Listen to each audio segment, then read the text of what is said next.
Another episode of Locked On Bulls. On today's episode, we're going to talk about the Bulls blowout loss to the Philadelphia 76ers at home. Plus, DeMar DeRozan goes down with the injury. We're going to break it all down, plus more, right after this. You are Locked On Bulls, your daily podcast on the Chicago Bulls. Part of the Locked On Podcast Network, your team every day.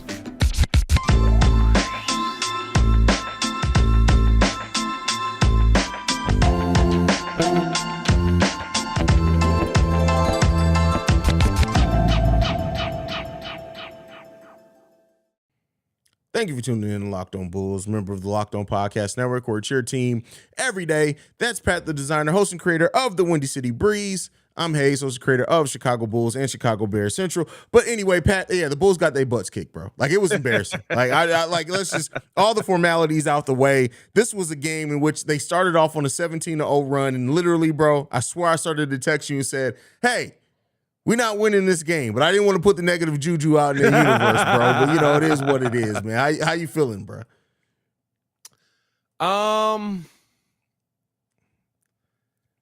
This is going to be an odd question, right? This is going to be a very odd question based on how the game started and how most of the game went. Did it feel like the Bulls gave up too quick? Yes. I felt like, right, like, listen, quarters 1 through 3, for the most part, were terrible. But you got into that fourth quarter. They basically said Joel Embiid's not coming back in. They didn't have James Harden. The Philadelphia 76ers missed their first 5 shots. And weirdly enough, I'm sitting here and I'm calling the game, and I'm like, bro, like, why are we just chucking up shots like this game's over? Bulls had cut it to, I believe, a 16-point game and then just started launching threes. And I was like, hey, not for nothing, but this is the reason why I'm sitting here having moments where people are yelling at me that Billy Donovan's a bad coach, because you're not doing nothing to try and set something up in this moment. Mm-hmm. You're not trying to set nothing. Like, I know this was a blowout game. It doesn't matter in the long run. The Bulls probably wouldn't have come back anyway. And even if the Bulls did come back, right, the conversation around the Bulls literally would have been, hey, the Bulls beat the Joel Embiid less Sixers soon as he went out. But I absolutely was like, bro, like, why did y'all just wave the white flag? And not even wave the white flag in, like, the players on the court, because Zach LaVine dang near played most of this game. But it just felt like Billy Donovan came into this and was like, and not just Billy, the players too. And I know that there's an aspect of it where they're gassed. There's a major aspect of it where they're gassed. Gas don't excuse a 23-3 run, I believe, to start the game. You know what I mean? Gas don't excuse that. In the retrospect, it's one game. You can still win the week. You have to go and beat Portland. And you can double up on this, but it just felt like a weird game, bro. Like, to me, I was like, why the heck did we just throw the flag and throw the towel in? And to me, I'll ask you this. With the amount of minutes that the Bulls played, I know every game here is important, but with the amount of minutes that the Bulls have played over the last 3 games, is this a game that coming in, you might have thought about resting Zach and DeMar coming into it, and Vooch? In this game? In this game. Yeah, I think you have to, as a coach, you have to recognize the body language of your players. And that's kind of what I was going to say, is that when it was 11-0, Pat Bev was over there still trying to rile people up. At 17-0, and after those texts that Billy Donovan and I can't remember who else got called for a tech, everybody's body language. DeMar DeRozan. DeMar DeRozan absolutely, like, blatantly ran through Paul Reed's body. He was like, hey, take this with you. Take this with you. And then you're going to remember this tonight. And it was done, basically. Yeah. And it at that point, it was time. It was like, I get it. I get wanting to leave them in, whatever. But yeah, at some point you realize that this game was just not going to get underhand, and it was early. And I do think that halfway through the third quarter, it should have been like, listen, go ahead and sit down. Like, but you know, it is what it is there. It just, this team, man, and the lack of energy that they have, they needed to be punched in the face. They needed to be completely knocked out and punched in the face, and they got that tonight. I don't know. Is this a moment where you're like, wow, you got your heads kicked in tonight, and it's absolutely just because you didn't come out and fight. Like, I watched the team tonight, and again, I'm not making an excuse. There's no excuse for scoring 3 points in 5 minutes. None. Zero. There's zero excuse for scoring 3 points in 5 minutes. But we did watch the Bulls fight back into that. I think the lead got down to 8 at one point, and then you fought back in again, and it got down to 10. And it just looked like, I mean, DeMar DeRozan shot short all night.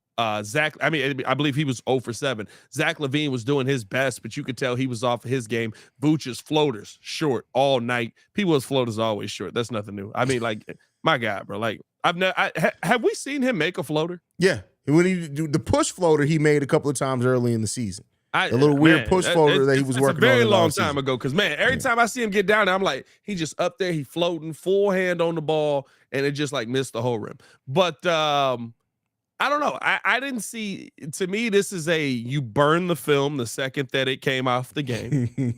You don't look at anything that you saw in this game, because I don't think that it's very indicative of the Bulls team that we've seen since Pat Bev has been here. Did it resemble a Bulls team that we've seen before? Yeah. But to me, they just looked gassed 110%. I get that. And looking gas, they definitely look gas. But like I said before, this was over on Central. I went on a rant. Like, you have to, as a team that's trying to still fight for a play, and as a team that says you still think that you can pull this thing together, you got to find a way to dig it in. Like, and to come out with this and to not be prepared. We all knew. Me and you said it after the win. Philly was going to always going to come into this game after that loss, trying to knock you out. You showed like you. It's like somebody showed. They got Tekashi. They thought that they were in the sauna chilling, and no, Philly was ready to kick. Did you just say they got Tekashi? They got Tekashi. It was a massacre. Get up. Show some fight. I want to be famous. But no, that's funny. That's funny. It's bad. It's a bad look, man. And I hope that this reminds the team of how much you have to dig in and find a level of fight. Now, Bulls have one of the easiest schedules left and remaining in the NBA. And when you look at their upcoming schedule, which we'll wait to talk about, we'll talk about that in the last segment. But the Bulls got to really pull this thing together, man. And they may have to do so now without DeMar for a few games, which we'll talk about here in a second too. But the big three combining for 28 points in a game like this, that's bad, man. I think it speaks, and I'm gonna be honest with you. I came into this game, I said, listen, 2 double overtimes, back to back against Miami. You won all 3 of them. Okay, you take this L tonight. I knew Joel Embiid wanted to come out and punch them in the mouth. Yeah. I knew it. I 110%, and he did. He was 5 for 6, I believe, in the first quarter. Doesn't come back into the game. If anything, right, that's the part that pisses you off, that Joel Embiid doesn't come back into the game. But I think that when I watched kind of what I expected what we saw tonight. Now the mindset to me of this team is, okay, you don't play again until what? We play again Friday? Yeah. We play Friday against Portland. You can't come out that way against Portland. Portland, who's already considering shutting Dame down for the season. So you really can't come out that way. If Jeremy Grant goes off on us for 45 points in a victory, I'm going to lose my mind on this show. Yeah, that's the thing when I look at what this Bulls team has coming up and just kind of where this team is as a whole. I really feel like this Bulls team right now still right. I don't see them moving up too far, but the bottom of the Eastern Conference is literally saying, please take over, right? Toronto ends up getting the loss tonight. I believe that we're technically tied with them with win percentage right now or something like that. We got the Blazers coming up, Lakers. I know Pat Bev's going to play up on the Lakers, man. Clippers, Lakers again, Hornets. Then you got the Grizzlies, Hawks, Bucks, Mavs, and Pistons. Yeah, we got a tough stretch to end the season. I wouldn't be surprised if you got a tough stretch. I wouldn't be surprised if while we have one of the easiest schedules now, you know how it changes and updates after every game. Those last 4 games of the season, we're probably going to have. Just mark this down. I'd say we're going to have eighth hardest schedule in the NBA the last 4 games. Yeah, because the Pistons. The Pistons might weigh it down a lot, but you don't finish the season with an easy thing. But the tough part about that is, right, like.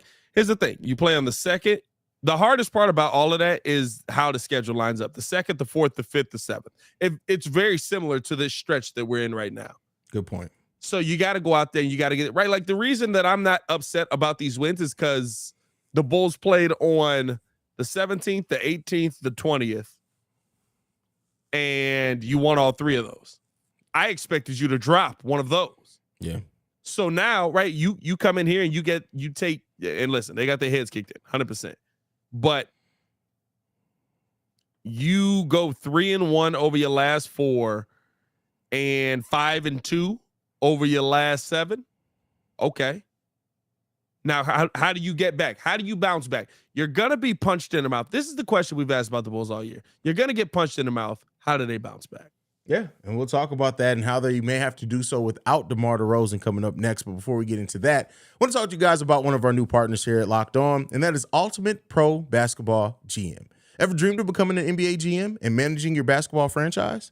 Well, your dream can come true, and this game is definitely for you. Manage every strategic aspect of your team, play through the season, and lead your team to glory. You're responsible for hiring the right coaches and assistants, trading and training players, making draft picks, navigating your franchise through free agency and the draft, and all the ups and downs of the season. All this in a challenging and realistic game world. Ultimate Pro Basketball GM is completely free and playable offline. Play on the go as you want and when you want to.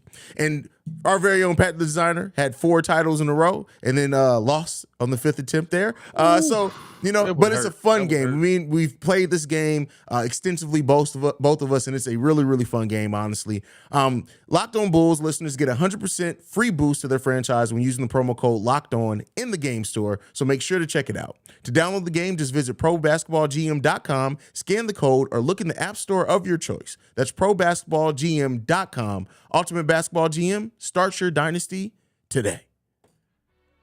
I wish we were starting a dynasty, but no, we're getting blown out at home. But all right, Pat. So DeMar DeRozan goes down in this game in a moment where I don't know if it was frustration. I don't know what it was. Took his jersey off in the moment he went to the sideline. It was basically, I don't know if the medical staff told him or he told the medical staff, I'm done.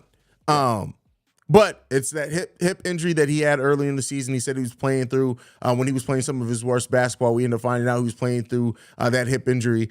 Do you think DeMar, with just everything surrounding it, would you sit DeMar for a couple of days, or do you think he's going to miss some games here? If he's healthy, I don't sit him. If he's not healthy, I sit him, right? Like, I don't know what the situation is here. And if you do sit DeMar, right, like, you're gonna be in a hole right now. You know what I mean? Like, it's one of those situations right now that you have to win just about every game the rest of the way. You're gonna drop probably a couple of them, right? I said they probably end up losing 5 to 7 games. I think that's what we said to start this thing off, right? The Bulls could go. We talked about 11-5 being like the high side of it, but like probably more realistically, right? Like 9-7 is what they end up being finishing out this season. And I mean, like, I wouldn't be surprised if we see them try to kind of like push DeMar into the, like, hey, don't you want to play? Don't you, like, let's see what you really have. Like, let's see what you, because of the situation that they're in right now. They're trying to figure out what this team is with Pat Bev on the floor. Is DeMar DeRozan being a part of this team the real thing that's needed? And that's how they're trying to finish this season out. Like, I'm gonna be honest with you, our AK championship 7 don't matter. Don't matter. Yeah. Not right now. You got to figure out if the team you have on the floor right now is worth bringing back next year. That's all this is all about. I mean, yeah, it really is evaluation mode here in the last part of the season to see what pieces you're going to keep, what you're going to do. AK got a lot of tough decisions to make this offseason. When you look at the roster, how do you balance this roster out? Who do you bring back on this roster? Re-signing Io, Kobe. Whoa, what just happened there? All right, we lost Pat, apparently. I don't know if he got kidnapped, but we have lost Pat the Designer. But the Bulls have to decide on bringing back Io, Kobe, Vooch, now Pat Bev as well. What they have to do with DeMar DeRozan's contract. There's a lot of questions here facing this team and what this team needs to do this offseason.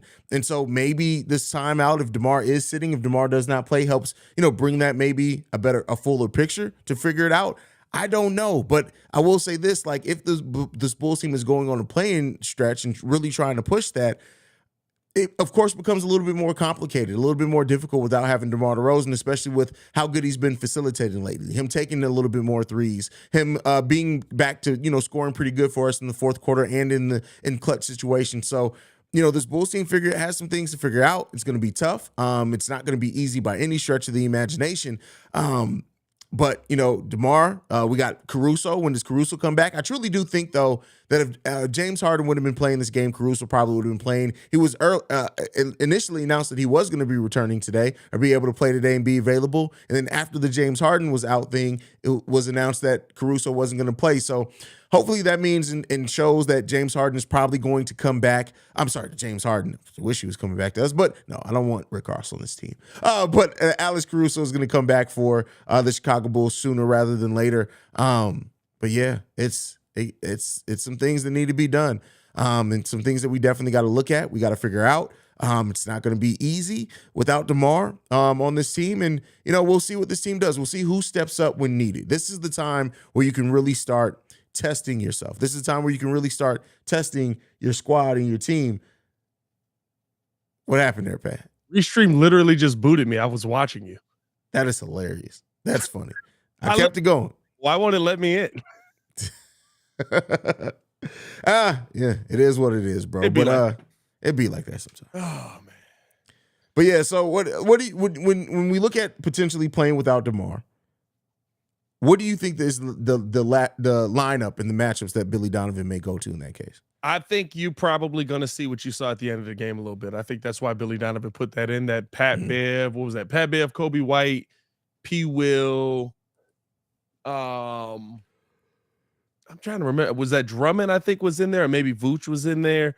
And I actually, it was a little Dalen Terry. I don't know if we see too much of that. Probably swap out Dalen with Javante or something like that, right? Like, they're probably trying to be very cautious with Javante. I think that's probably a lineup that they go with because we know Billy Donovan, right? Hey, Billy, after you were getting blown out in the fourth quarter, what was that last lineup you put out there? I just want to see some looks. I want to see what that looked like. We're at the end of the season. We're trying to see what stuff looks like. I feel so. You know what I mean? That's the part that you sit there and you're a little upset about with all of this, just the post-game press conference. But to me, I think that's probably a lineup they try to run out there. Kobe played well. I will give Kobe credit. Kobe played well for the most part tonight. Still an inconsistent shot, but I thought that the handle was well. I thought he got to the bucket and attacked aggressively, and I think that's something that they kind of want to try to exploit with Pat Bev on the court as well. And I'm not gonna lie to you, why not try the sweet life of Zach and Kobe again? Pat Bev, Kobe White, Zach LaVine at the 3, P. Will at the 4, Vooch at the 5. So you want to get a little creative now? Is that getting a little too creative, or we're trying to go push for the play-in? Yeah, that might be too cute. I'm not gonna lie to you, that might be too cute. But I think here's the tough part, right? You're trying everything you can just to find out where offense is at on this team. If you take anything from tonight, look at the fact that the Bulls didn't score over 30 in any quarter. They didn't score over 30 points in any quarter. That's tough. That's where your issue lies. I love the defense that the Bulls bring out. I love when they're playing intense. I love when they're getting the turnovers, attacking the bucket off the turnovers, all that. You got to put up shots, and you got to be able to make shots. You had 25 and 27 in the first half.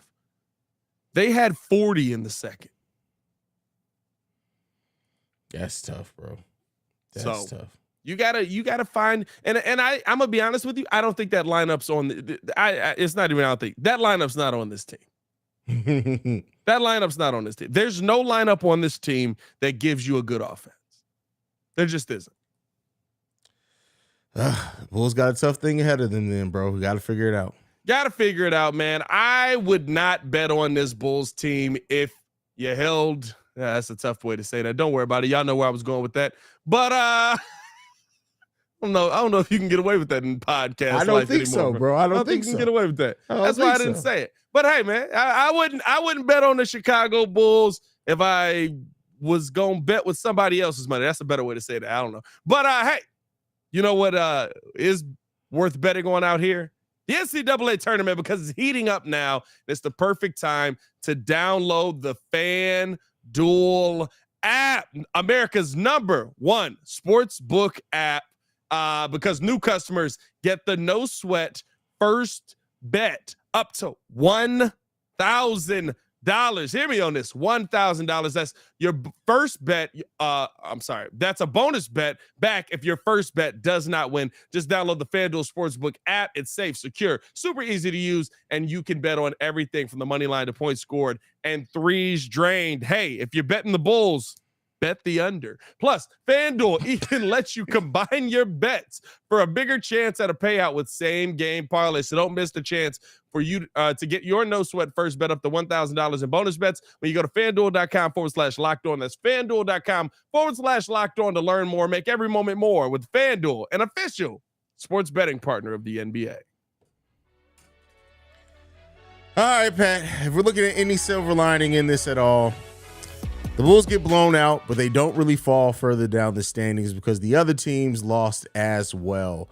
Looking at the current Eastern Conference standings, brother, and the Bulls' remaining schedule and everything like that, the Bulls currently right now have a 1.5 game lead over the Indiana Pacers, a 2.5 game lead over the Washington Wizards, and the Toronto Raptors, who are above us, and the Atlanta Hawks also lost. So everything kind of stays even for the most part. Are you still feeling confident about the Bulls' ability to make a play-in? 10 games left? I feel confident about the Bulls' ability not only to make the play-in, but to get out of the play-in. Okay. I feel like they are one of the better teams in the play-in, even sitting at the bottom of the teams that are in the play-in. I think that Miami will probably be our toughest matchup, no matter what that is. But I see Miami beating Atlanta, and I know that the Bulls can beat Atlanta. Mm-hmm. Right? I know that the Bulls can beat Toronto. Now, of those teams that have played us tough and have beaten us, for sure, 100%, right? But I think when the lights are on the brightest, right, you're gonna see DeMar DeRozan step up. But when the lights are on the brightest, you're gonna see Zach LaVine step up, especially healthy, right? I think he's going to take another step. Vooch is just gonna be consistent, man. It's like Ringo calls Pat Bev. He's PB&J. He's just steady. Yeah, I mean, it's consistent. You know what you're getting with a PB&J right now. That's what you got going on. So I think that I feel good about the Bulls making the play-in. I don't know if I feel good about them getting too much further past the play-in or winning too many games after the play-in. But I do. And I'm going to be honest with you. With how things are shaping out, the Bulls might be one of the top 2 teams in the play-in to where you only have to win one game. I could see that happening, finishing out this season as well. Again, this is a down game. Let's not take everything that we saw in this game and say, see, they're back, because we haven't seen this from this Bulls team in a while now. So hopefully this is and we'll see, right? Like usually how this goes is like you said yesterday, we go on a 3-game win streak, then we lose 4. Yeah. Now, if we lose 4, now that's when things start changing. Hey, look, we're not gonna make it. I hope we get the top 5. You know what I mean? Or top 4. But right now, where I see this Bulls team, I feel good about them in the play-in tournament. Unfortunately, we're in the play-in tournament, and that's the main problem. Definitely is the main problem there. The fact that this is where we sit right now. We're clawing for a play-in spot. But I do like what you pointed out there, the Bulls' ability to maybe rise up enough to where they only have to play one playing game or win one playing game. Yeah, that would benefit the Bulls the most. But this is just such a weird season, bro. Like it really is. Like I look at that and I want to be excited about that. I want to be excited about the Bulls possibly going into the playoffs. You know, and they'll lose in the first round. I don't see them making it out the first round, or even making it interesting. But then we're still going to be left with an offseason where we have no draft picks, right? We have questions about what we're going to go in so many different directions with this team, with so many pieces. Like this is going to be an offseason where this team could look completely different in 4 months from now. Let me ask you this. When you look at what's standing on the other side of the play-in, who you rather play? Milwaukee has had a ton of injuries, and by the way, we've beaten both teams that we faced up against. Mm-hmm. Milwaukee's had a ton of injuries. It's basically just been Giannis and Drew Holiday, and that has worked, right? They're still number one in the Eastern Conference. I'm not saying it hasn't worked, but they play more of a game that kind of speaks to how the Bulls can defend. You can't stop Giannis, but it's a very slow down game, slow pace game. Mm-hmm. Bulls can get in a low scoring game with them and go back and forth. Or the Boston Celtics, who sit at 2, which would mean we actually get into the 7th seed and win there. Where would you rather be coming out of this play-in? I'd rather play Boston. You'd rather be at the 7? I'd rather play Boston. That's tough for me. I know we beat them, but Jason Tatum is just. Oh yeah, I mean, you look at Jason Tatum or Giannis. I feel like there's more behind Jason Tatum than there is behind Giannis that I have to worry about. Okay, I mean that's fair if that's how you feel. Yeah. I don't know. I just feel like I like our matchup against Boston. That's what I think it is. I like how we match up against Boston, even dating back to last season. But I mean, I don't see us beating either. I really don't care. Like I hate to be that guy. The biggest, you know what I'm actually more worried about, and this may be, you may think I'm crazy for this. What's up? I'm worried that Brooklyn is going to be the team that we're talking about Miami. I think Miami may get out the play-in and get that 6th seed, and Brooklyn may fall in that play-in area. And I tell you what, I'm worried about playing that team. I'm not gonna lie. Didn't we beat that team by 40? No, that team they killed us. Remember, we lost to them after KD left. But then we played them again and we beat them by like 40. Did we? I think so, bro. Hold on, let me go back and check. We destroyed that team when Malcolm Brogdon. No, we lost to them right after the KD trade. Yeah, not Malcolm Brogdon. We beat them before the KD trade. No, we lost to them right after the KD trade. We got killed. But then the first, you're right, we did. What's his name didn't play. And then the next game we blew them out 131-87. All right, shut up. I'm shutting up. Brooklyn, please fall to the 7th seed. Now listen, I've been proven wrong. Hold on. That don't mean nothing. It don't. It's still the Chicago Bulls, but hey, it don't mean nothing. Did we blow out Boston this year too? I think we blew out Boston. It don't mean nothing. We're 10th right now. You know what I mean? Like it don't mean nothing. None of this means anything. You want to know when the season ended? Legit, when the season ended was at the trade deadline when AK said, "We got to assess what we see. We got to assess what's on the court." That's when the season ended. I told y'all on this podcast, I came on this podcast, and I literally said, hey, he didn't add to this team. And he basically said, I need to see what's on this team. He don't care about this season no more. He's on to 2024. Let me ask you this before we go. Last question. I think we both agree the Bulls grinding this out and trying to get in the play-in. I understand. I want to see this team. I want to see them develop hard. I want to get a look at what these players look like with some pressure on them, all of that. Yeah. But what do you think honestly benefits the team more? Do you think it benefits the team more to make it to the play-in and then be eliminated from it and then still have a chance at a top 4 pick because we still be in the lottery? Or do you think it's more important for the team to win the play-in and then get eliminated? Because we both think they're going to eliminate in the first round. Do you think they win enough games in the first round to where the experience, because to me, one game in the play-in for this team and where they are is not much different from the playoff experience that they would gain from only winning one game in the first round of the playoffs, to me. But, I mean, I want to see my team go as far as possible, so fight for everything you can get. But what do you think is going to benefit the team more in the long run? The chance at a top 4 pick by getting eliminated from the play-in? Yeah. Or the experience by going through the first round, whatever that may mean? It's one of two things, right? Like, if you feel that there's nothing that benefits you if you don't get the pick. Mm-hmm.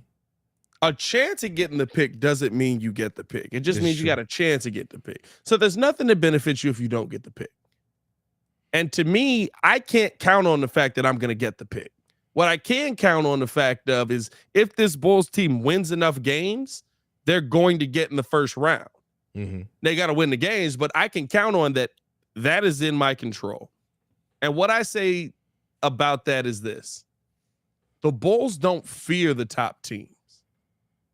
The Bulls may fear some of these bottom tier teams, but they don't fear the top team. They're not scared to go out there and fight against Giannis. They're not scared to go out there and fight against Jason Tatum. I don't want to cut you off, but I want to clarify, because I think you're taking my question as meaning the Bulls should try to tank. That's not.